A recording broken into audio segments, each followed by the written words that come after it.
Pertanyaan pertama, Assalamualaikum warahmatullahi wabarakatuh. Salam. Buya, kemarin telah viral seorang doktor yang mengeluarkan fatwa halal melakukan zina. Namun tentu banyak ulama bahkan MUI yang menentangnya. Berkaitan dengan hal tersebut, lalu bagaimana dengan hadis berikut, Buya? Sudah nampak kepada kita akhir zaman, di mana jelasnya terbukti sabda Rasulullah Shallallahu Alaihi Wasallam yang artinya, sungguh benar-benar akan ada di kalangan umatku sekelompok orang yang menghalalkan perzinaan, sutra, khomer, dan alat-alat musik. Hadis riwayat Bukhari nomor 5590. Di dalam hadis tersebut, zina, sutra, khomer, dan alat musik disejajarkan dan diharamkan. Kalau berani mengharamkan zina, mengapa tidak mau mengharamkan musik? Mohon penjelasannya, Buya. Kita perlu jujur dan tulus. Dan kejujuran dan ketulusan tidak cukup, tapi kita perlu wawasan ilmu. Kalau orang nggak jujur dan nggak tulus, ayat dibikin main-main. Hadis dibikin main-main untuk menjadi diikutkan dengan hawa nafsunya. Jujur, kemudian setelah itu wawasan. Ingat, kalau orang tidak jujur, ayat akan dibikin main-main. Tidak tulus, ayat bikin main-main. Sehingga main-mainnya untuk menghalalkan yang diharamkan atau mengharamkan yang dihalalkan. Karena tidak jujur. Kemudian yang kedua adalah wawasan, harus ada ilmu, belajar. Kalau tidak belajar bisa salah. Sehingga bisa menghukumi keharaman sesuatu yang tidak haram, atau sebaliknya yang haram jadi halal. Ini kan bencana seperti yang barusan kita dengar. Tidak tahu yang dibaca apa kalau orang menghalalkan zina. Dan termasuk dari pertanyaan tadi ini adalah masalah wawasan. Wawasan, pokoknya anggap saja Anda jujur, saya jujur, semuanya jujur, lihat. Jujur, baru setelah itu kita jujur kita dengan Allah, takut kepada Allah, tidak akan main-main urusan syariat, urusan agama. Baru setelah itu kita membaca wawasan para ulama. Nah, ini ada main-main. Jadi hadis tentang, ada satu hadis Nabi, hadis riwayat Imam Bukhari yang disebutkan tentang pengharaman khamr, sutra, zina, alat-alat yang melalaikan. Itu kan satu hadis Bukhari, la takunanna ala ummati la yakunanna ala ummati aqwamun yastahilluna al-hirra wal khamra wal harira wal ma'azif. Nah, ini dibikin main-main dengan hawa nafsu, riwayat macam ini. Ini kalau kamu berani sudah masalah menghalalkan zina, jelas hukumnya. Keluar dari iman, nggak usah dibahas. Kita tidak ingin mengulang-ulang pembahasan ini. Sudah jelas. Cuman ada orang ingin memancing di balik itu semua untuk menuruti hawa nafsunya. Ingin menjustis orang yang dengar alat musik neraka semuanya. Nah, ini juga hawa nafsu lagi. Sehingga kenapa kamu berani menghalalkan zina, kok tidak berani menghalalkan alat-alat musik padahal ayatnya dijejer. Dan setelah ini ada orang main hawa nafsu. Selagi alat musik halal, kenapa kamu tidak menghalalkan zina? Lihat rancohnya agama oleh orang yang mengikuti hawa nafsu. Di sana dia mendengar lagi nanti grup yang menghalalkan zina berhujah. Nah, ente aja alat musik berani menghalalkan, kenapa kok zina tidak berani kau halalkan?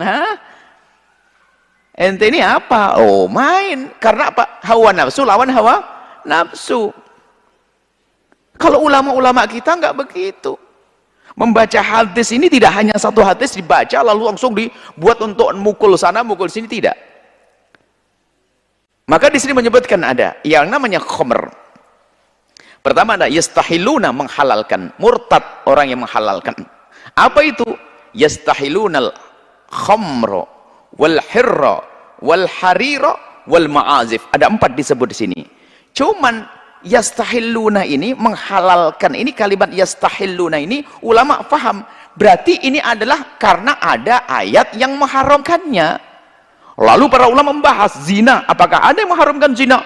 Dibahas dalam Al-Quran banyak, bukan sekedar wala taqrabu zina, akan tapi ada disebutkan innalladzina yad'una ma'allahi ilahan akhar sampai wala yaznuna. Wa man yaf'al dzalika yalqa athama. Berzina berlaku dosa haram. Yudha'af lahul 'adzab, akan dilipat gandakan dosanya. Zina haram. Jadi pengharaman zina bukan dengan hadis tadi, bukan. Pengharaman zina dengan ayat lain. Urusan khamr, innamal khamru, pengharaman khamr pun juga bukan dengan hadis ini, tapi dengan hadis lain, karena kalimat yastahilluna, menghalalkan, berarti sebelumnya sudah ada keterangan haram. Innamal khamru wal maisir wal ansabu wal azlamu rijsun min amali syaitan fajtanibuhu, jauhi. Ini pengharaman khamr. Harir adalah banyak riwayat tentang harir. Innama yalbasul harir man la khalaqa lahu fil akhirati. Orang yang menggunakan harir, banyak hadis tentang harir, tentang sutra bagi kaum laki-laki, banyak. Cuman loh, alat-alat yang melalaikan, jangan kalimat alat musik dulu. Alat yang melalaikan ini apakah ada sebelumnya pengharamannya? Mana pengharaman alat musik secara khusus, mana?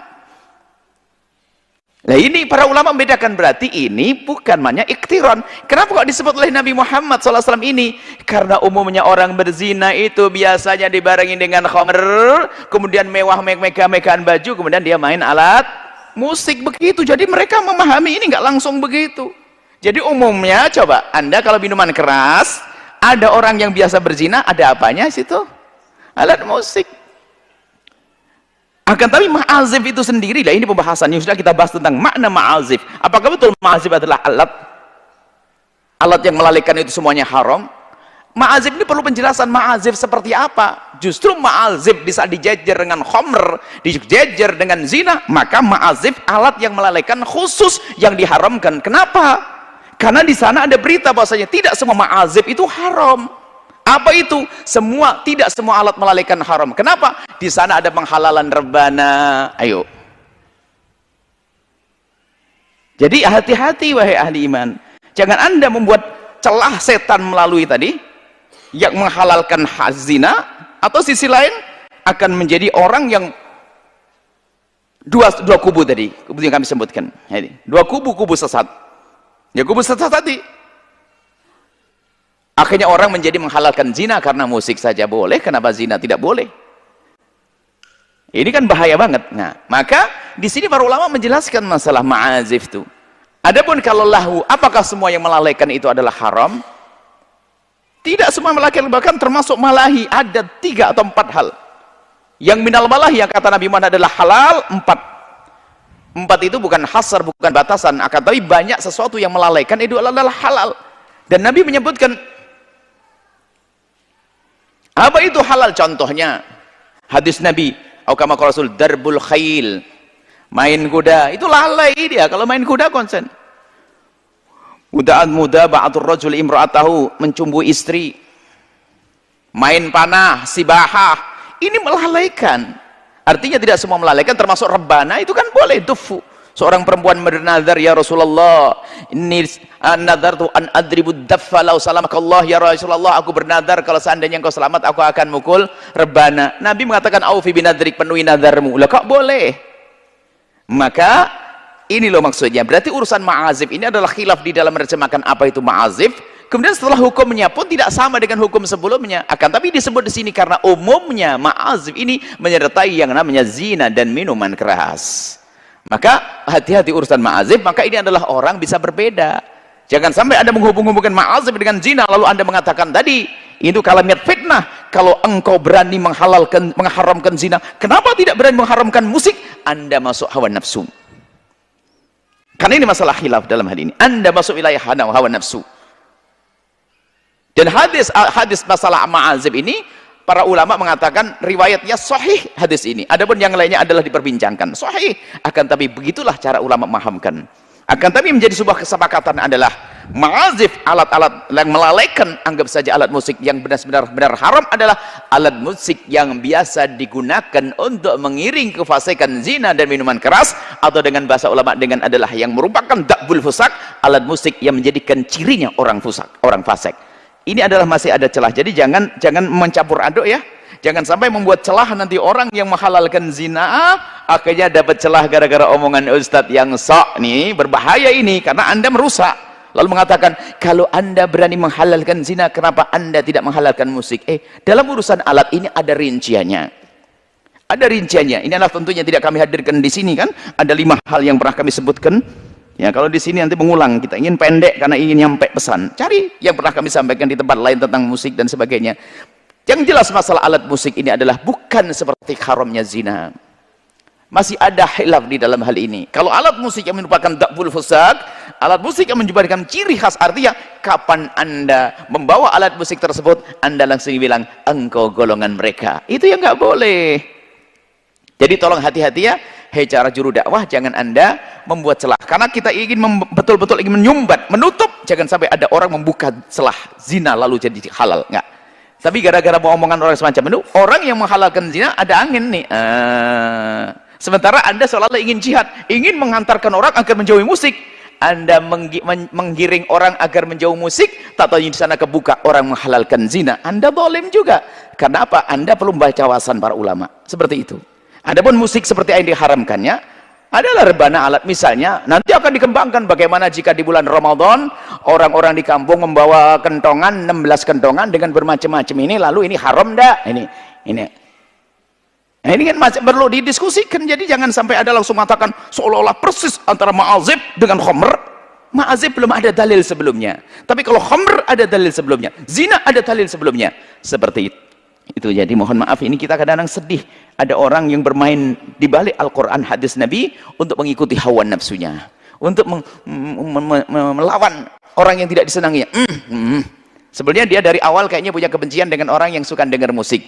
Anda dengar begini, kenapa kau berani mengharamkan zina? Kok tidak berani mengharamkan alat musik? Lah ini kan jadi fitnah. Mohon akhwani, bagi yang tidak mau mendengar alat musik, saya akan cembong, bagus. Karena Anda sibuk dengan baca Al-Quran dan sebagainya. Kita hargai itu semuanya. Tapi kalau sudah Anda punya kalimat yang menfitnah semacam ini, saya jadi kaget ini. Selama ini kalau ada orang mengatakan hukum musik adalah haram, suka-suka Anda. Dan memang ada sebagian musik yang haram kok tidak kita pungkiri kok. Yaitu yang menjadi dakbul fusak. Akan tapi di saat Anda jejer masalah musik dengan zina, Anda salah karena hari ini hari panas. Orang sibuk dengan tulisan seseorang atau cetusan seorang tentang penghalalan zina. Ini berbahaya. Anda berbicara tidak tepat pada waktunya. Sedikit saya marah hal yang sama ini karena apa? Kita perlu kesejukan, kita perlu wawasan, kita perlu berpegang dengan syariah, kita perlu ketulusan, kejujuran, bukan main-main urusan agama. Semoga Allah mengampuni kita semuanya. Dan mohon maaf kepada yang mempunyai ungkapan yang sungguhnya, karena kami mendengar itu, yang punya ungkapan-ungkapan seperti itu, kami sampaikan ini semua tanda cinta, bukan karena membenci Anda. Termasuk kepada yang menulis tulisan yang menghalalkan zina, saya mencintai, mungkin dia adalah ahli la ilallah, tobatlah, selesai. Bukan sekedar minta maaf, tobat, selesai, akan aku batalkan itu semua pemikiran, saya akan berubah, Anda akan selamat. Saya sampaikan kepada Anda yang punya masalah ini, Anda pintu surga, Anda pintu neraka. Selagi nyawa masih ada di kandung badan Anda, ayo segera kembali kepada Allah. Tidak perlu membela. Kata maaf belum cukup. Kata maaf itu apakah Anda sadar atau belum? Atau hanya karena takut dihujat dan sebagainya? Atau memang Anda ingin kembali ke Allah, tulis, batal yang saya tulis tentang ini. Saya pastikan hari ini zina adalah haram, gini-gini adalah haram. Selesai. Istimewa Anda. Anda ahli surga insya Allah. Tapi kalau dengan kesombongannya membela kesalahannya, adalah sebuah kesombongan yang Allah pun tidak senang dan tidak akan bisa masuk surga Allah Subhanahu wa taala. Dan di sisi lain, selama ini mungkin Anda punya konflik masalah musik, maka jangan sampai Anda dengan hawa nafsu Anda di saat semacam ini Anda mencetuskan kalimat-kalimat yang akan menjadikan orang yang saat ini hati mulai rusak tambah rusak. Semoga Allah mengampuni kita semua. Wallahu a'lam bishawab.